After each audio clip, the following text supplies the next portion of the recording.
Change managers with Akwesi, meet the minds who are changing our worlds. The job market is increasingly getting difficult and more complex. How does one prepare for the job market? My guest is Essilfie, the Executive Director of IBS Consulting Alliance, to talk about the different areas that one would have to look at in preparing for the job market.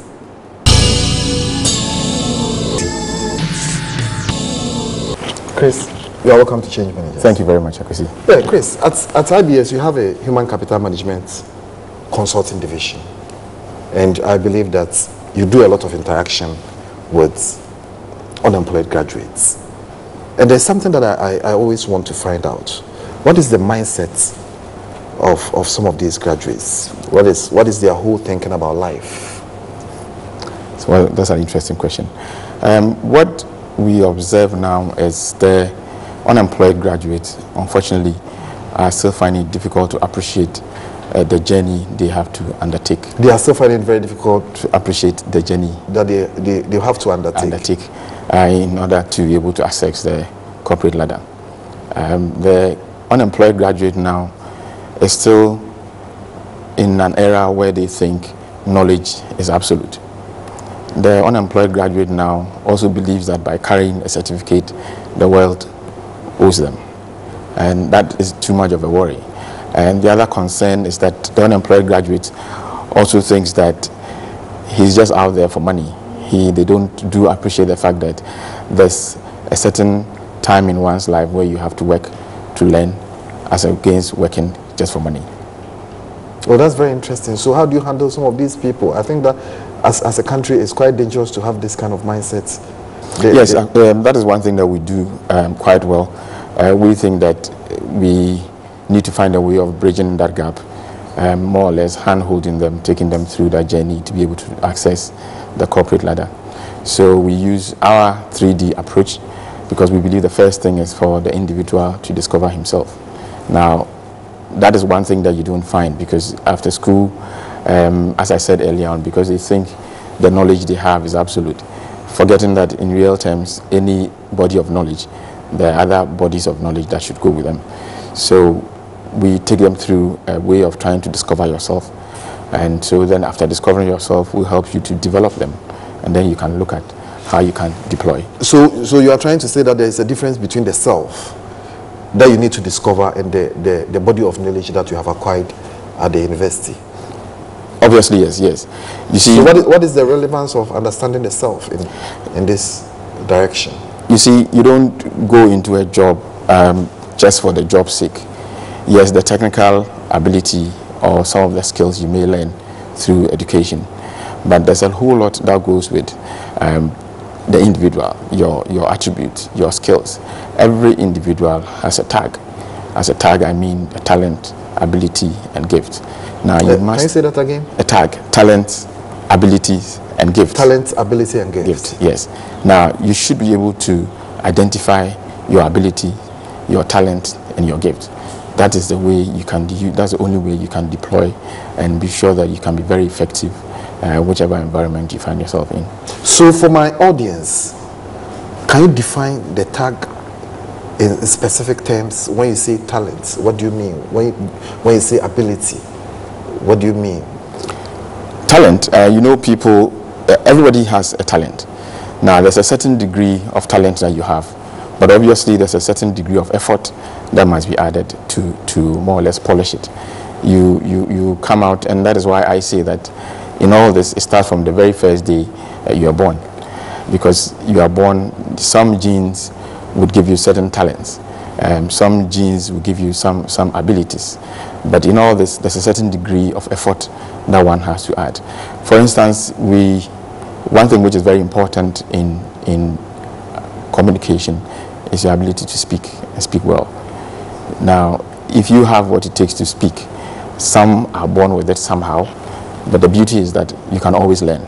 And so then there's a need for you to identify what you have and what you don't have and how best you can add on to polish it up.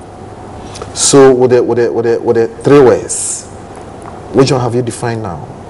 I think I've tried to talk about the talent.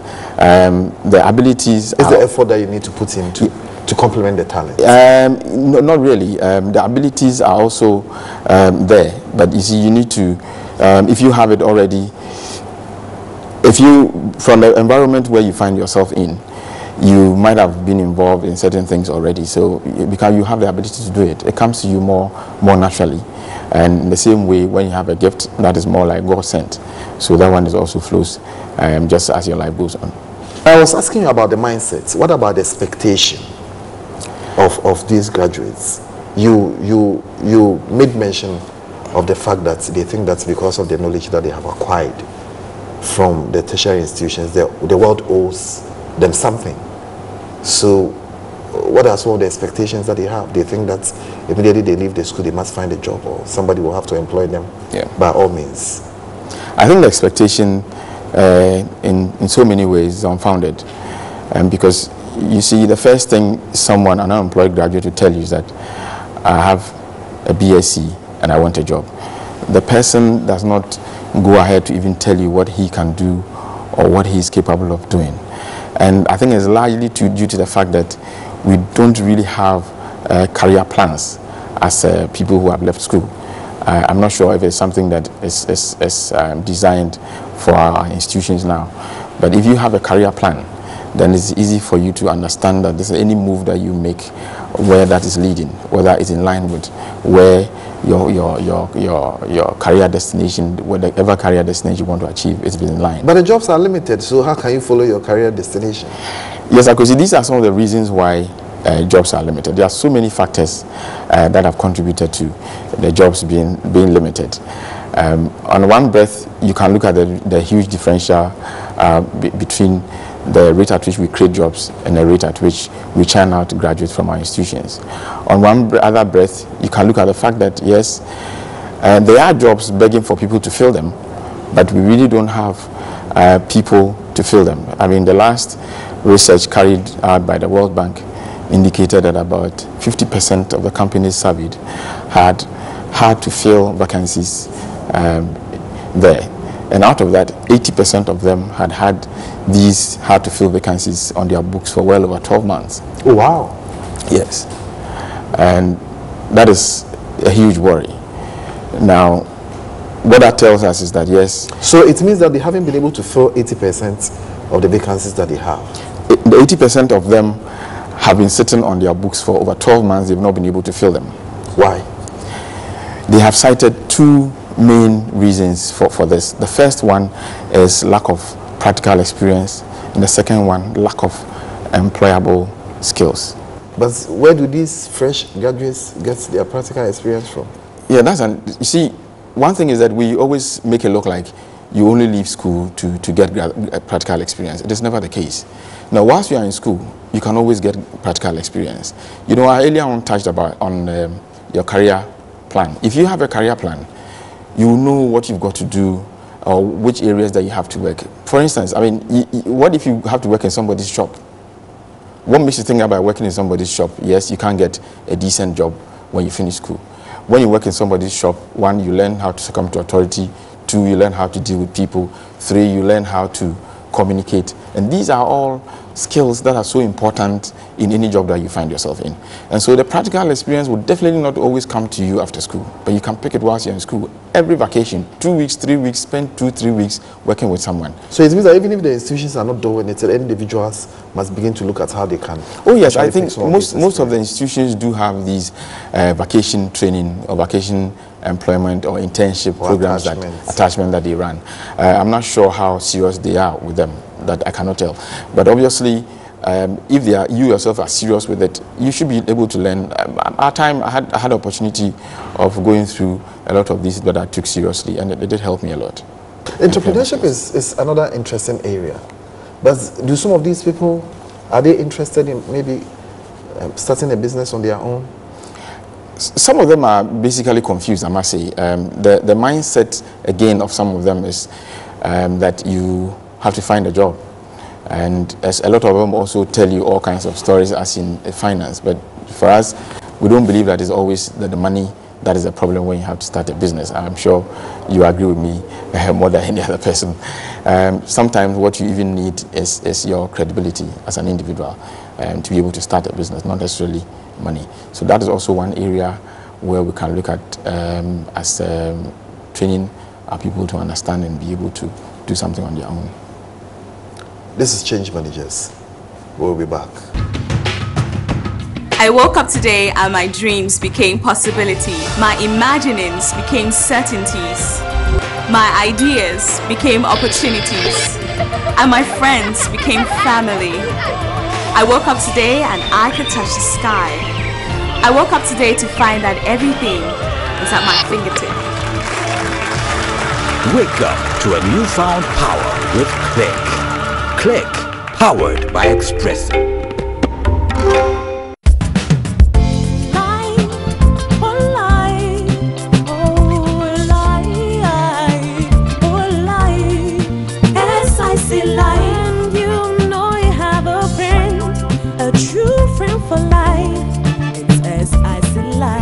Absolute peace of mind. Oh life, oh life, oh life, as I see life. When you wake to a new day, even if wahala come, you know they care. What's the real no pa no ma di pa ma na una so. Je bebe bia en ka o cold. I have a right start to a new day, to face the things that will come your way every day. Some days are ordinary and some days are extraordinary. So start each day right with Rich Oko. A daily mug of nutritious Rich Oko is a source of protein, contains minerals and malt. Good nutrients for your body. It's full of energy and it's affordable. Enjoy the right start to a good day with Rich Oko. Lift you up every day.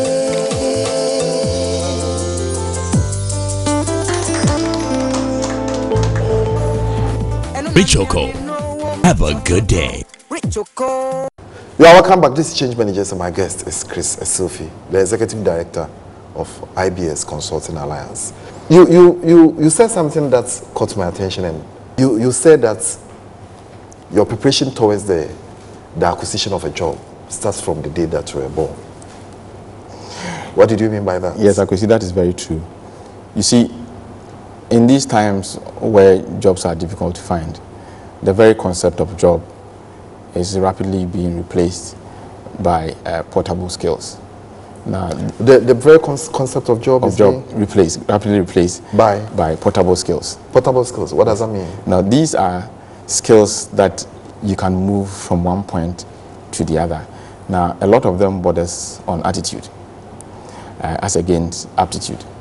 And these are attitudes that you pick from the very first day you are born. Your environment can shape your attitude, and the kind of parents you even fall for would also shape your attitude.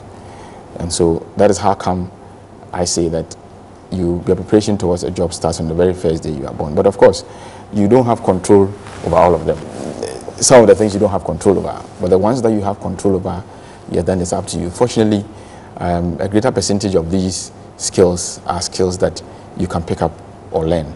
I find it even very difficult now to understand why we are unable to tell just common stories. Now, storytelling has become a problem. The issue is simple. If one is able to tell stories, then you can also get a person to give you a certain chronological flow when a person is articulating anything, being it a question or an answer or a suggestion. But this is something which is also lacking. So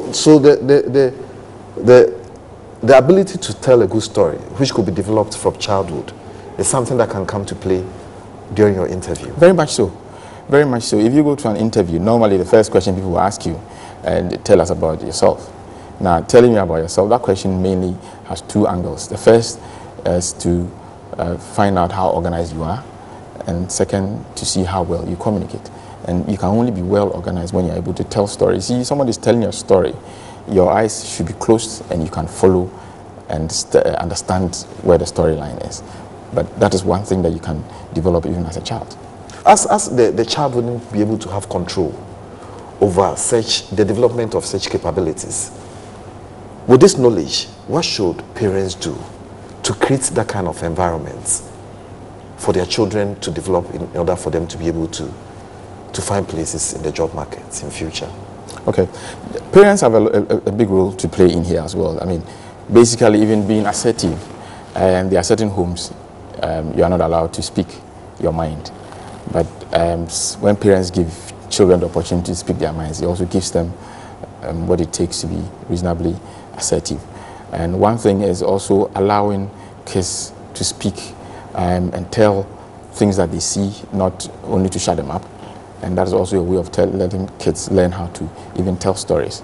Now, you learn how to tell a story, or even a kid reads a storybook and you ask the kid to try and more or less make a presentation, tell you the story that he read in his or her own understanding. That also goes a long way to help an individual to learn how to speak, even in public. So you give birth to a child, and immediately the thinking is that the preparation for looking for a job starts immediately.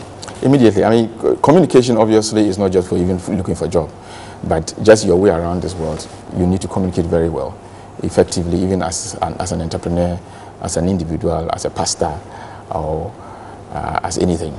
And so I think that, yes, it's important that we parents also put in a lot to try and help these kids learn how to communicate. So what about the responsibility of the child? Probably maybe after secondary school, after SSS, what should the child or what should the student begin to do to be able to develop him or herself towards getting a job in future? Okay. The first thing I mentioned earlier on was I said we don't have many career plans that are developed by kids or even people from our tertiary institutions. I mean, that is one thing that we need to understand. Unfortunately, I'm not sure how our career guidance and counseling systems work in our schools these days. But people choose courses and then they are not even sure what the course really means till they get in there. But once you are in there, you have to finish it anyway. But the first thing is you have to take it a responsibility. One, you have to make a decision. The decision is that I want to develop myself. And again, I said, one body of knowledge, it goes with other bodies of knowledge. Now, for instance, if you say that I'm a customer service personnel or anything on customer service, it's not just customer service standalone. There's communication aspect to it. There's a human relation aspect to it. And even if you go to a human relation, there's some psychology aspect to it. So the need to read even wider than what we learn in school is also there as an individual. That's the way you can begin to develop yourself. This is Change Managers. We'll be back. When you wake to a new day, even if wahala come, you know they care. What's the real no pa no ma di pa ma na una so. Je bebe bia en ka o cold, na ka o sai. Have a right start to a new day, to face the things that will come your way every day. Some days are ordinary and some days are extraordinary. So start each day right with Rich Oko. A daily mug of nutritious Rich Oko is a source of protein, contains minerals and malt. Good nutrients for your body. It's full of energy and it's affordable. Enjoy the right start to a good day with Rich Oko. Lift you up every day.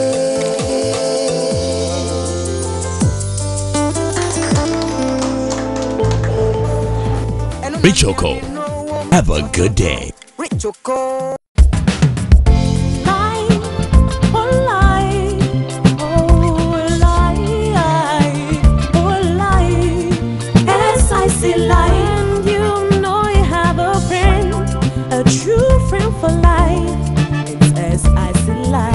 Absolute peace of mind.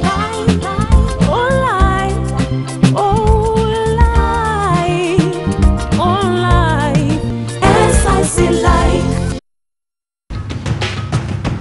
I woke up today and my dreams became possibility. My imaginings became certainties.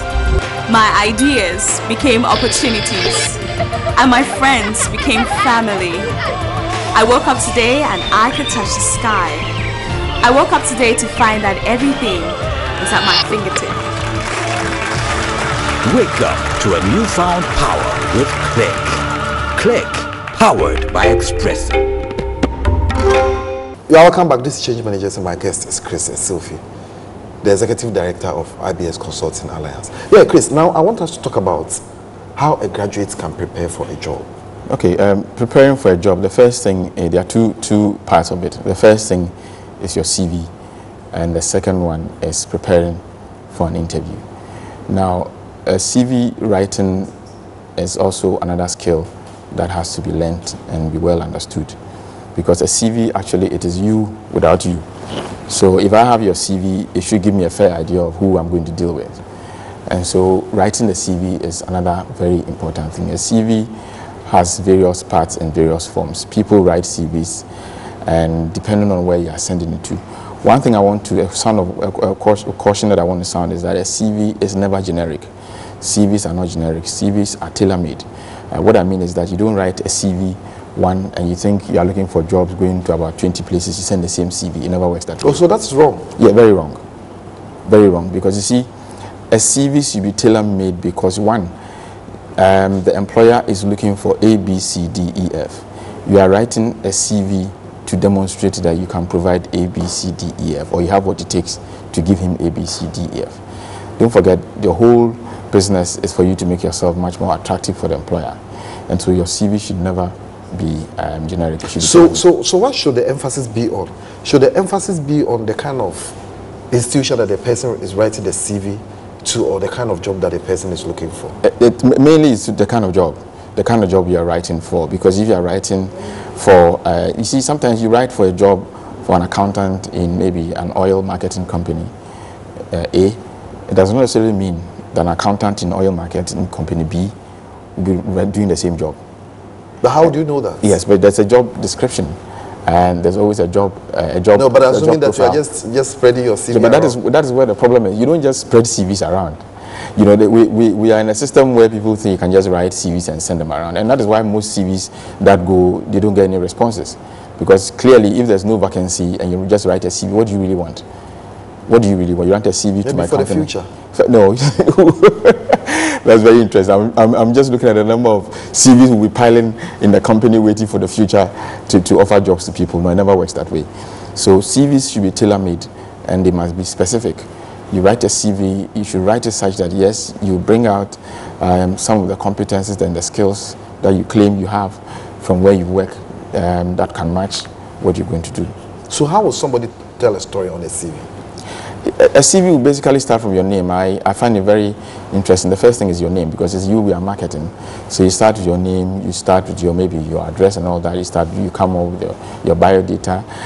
For someone who hasn't had any experience, you may start with just your academic and qualifications, and then maybe some experience you've had in terms of attachment and all that. But for anybody with some more experience, you probably want to start after all that with your career experience or professional experience, starting from the latest up to the very first one you started. Earlier on, you mentioned that attitude is important than aptitude.